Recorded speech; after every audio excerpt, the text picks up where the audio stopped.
Hi everyone, I'm going to do a quick tutorial on how to get started with the MFB Tanzbär. I've been reading a lot of complaints on the internet about the manual not being very clear or confusing, and I've not seen too many tutorials on YouTube either. So I just want to show you the basics in order to get started. I'm not going to go into specifics about the MIDI ports or the CV and gate options, or about the outputs that output two drum instruments, one over each of both stereo channels. If you're interested, I also did a video on the MIDI learn function of the Tanzbär that lets you control the Tanzbär instruments with other MIDI gear, like MIDI controllers and with drum pads and stuff like that. I used the Arturia beat step for that video. So this is just a quick tour to get you started. A couple of things you need to know before we get into this.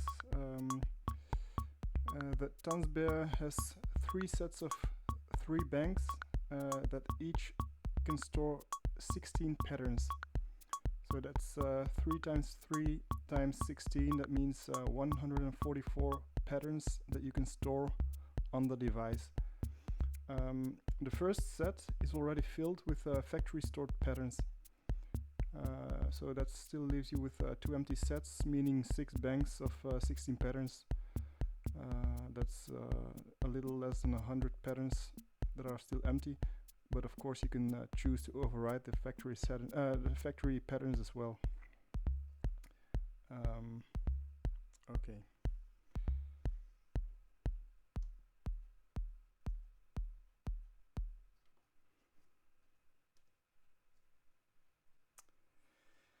Okay, I'm just going to power it up again, so you can see how it, that I didn't change any settings or anything that you didn't know what I did, so you can follow from the start. Anyway,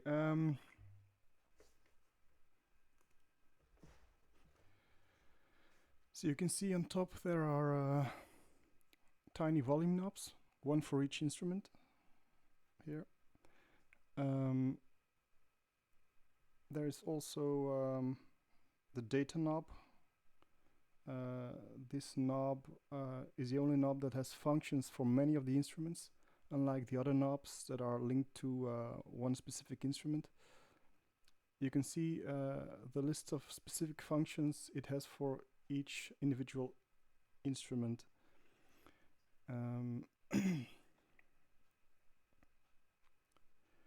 This knob also doubles as the tempo knob.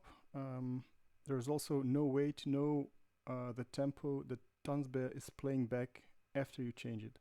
So you only know that the tempo is, I think, about 120 beats per minute after you power it on.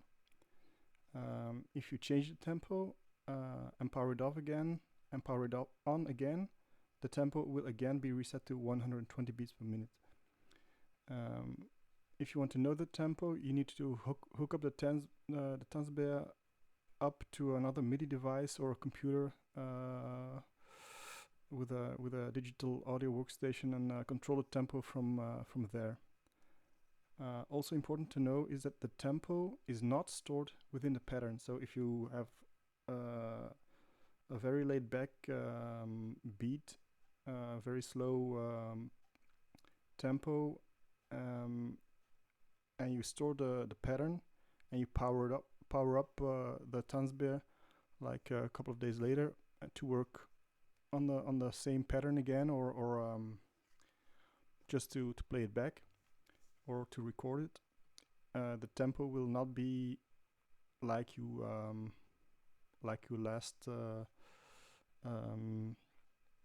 had it set up. So in order to change the tempo, you press and hold the shift key and then you have to change the tempo knob. I'll show you in a bit how that works in practice. Sometimes it's possible that you're trying to change the tempo, but it doesn't seem to be working. But sometimes you just have to turn the knob in the opposite direction. Sometimes it needs a certain how should I say, a certain point in which the Tanzbär picks up the change, and then you can change it back to the other way around. So that can be confusing if you don't know. If you think you're changing the tempo and seemingly nothing is changing. Anyway, but using the shift button to change the tempo brings us to something very important, being the shift button itself, because without the shift button you can basically do nothing. So it's very important. It changes the function of all of the other knobs, sometimes doubles or triples the functions of these knobs or buttons. So it's very, very important.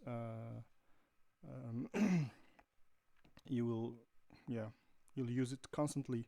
Without using the shift key, you can't even play back anything really. So it's really important.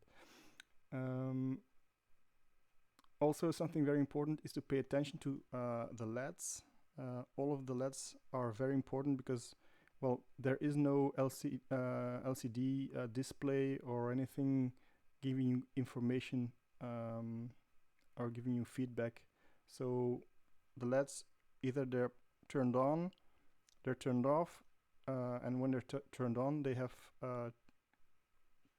3 colors: red, green, and orange. So these they're all giving information.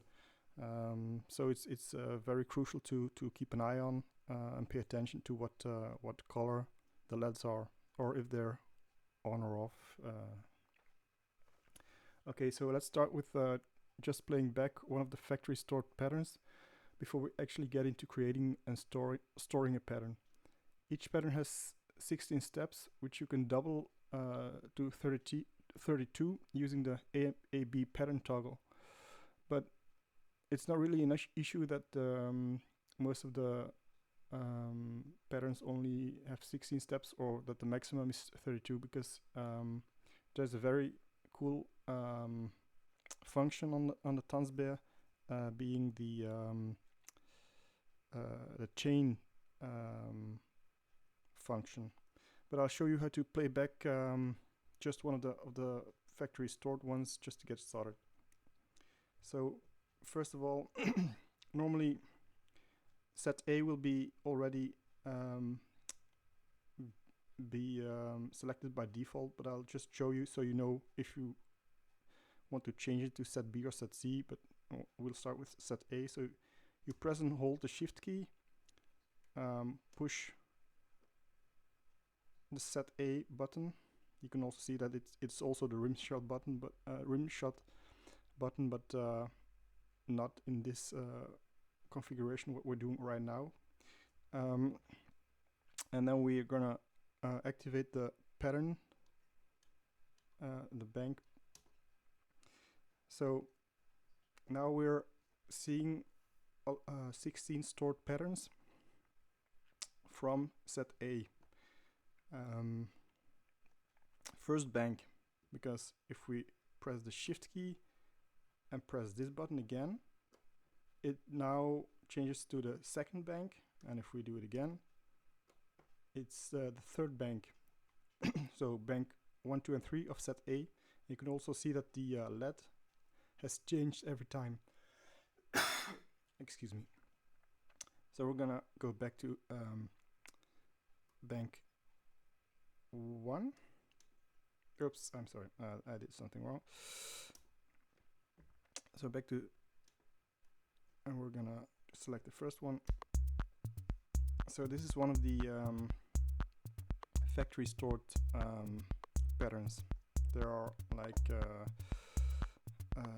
3 banks of 16 patterns, so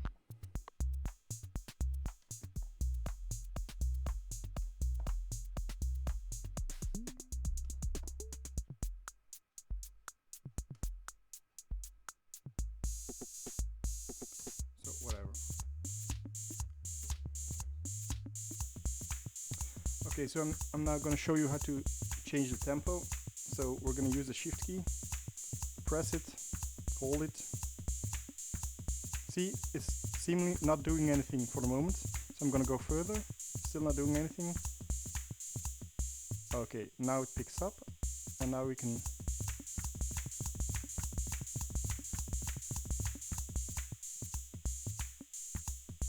so this is what I was describing earlier. Sometimes the tempo knob, it looks like it's not working, but you just have to go back until a certain point, and then it picks up what you're trying to do.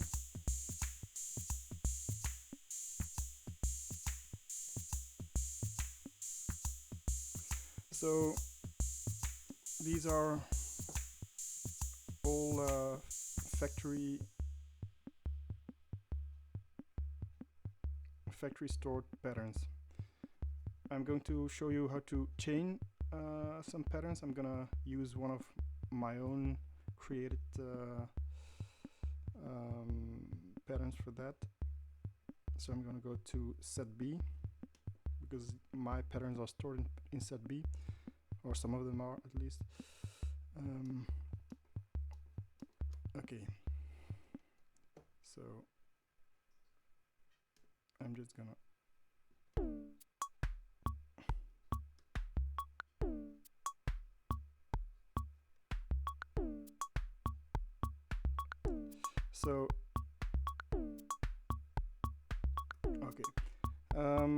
in order to chain some patterns, we're going to use the chain button.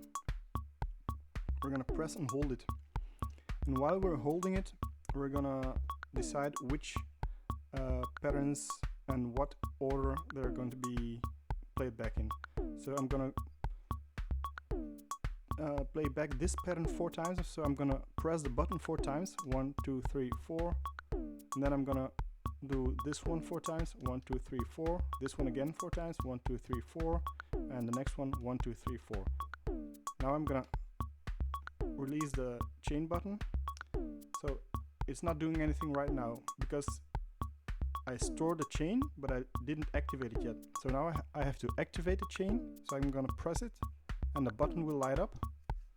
Okay, so now the chain will start. So it's gonna go 4 times this pattern, then it will do 4 times another pattern, 4 times this pattern again, and then 4 times the last pattern. So it went back to the original pattern.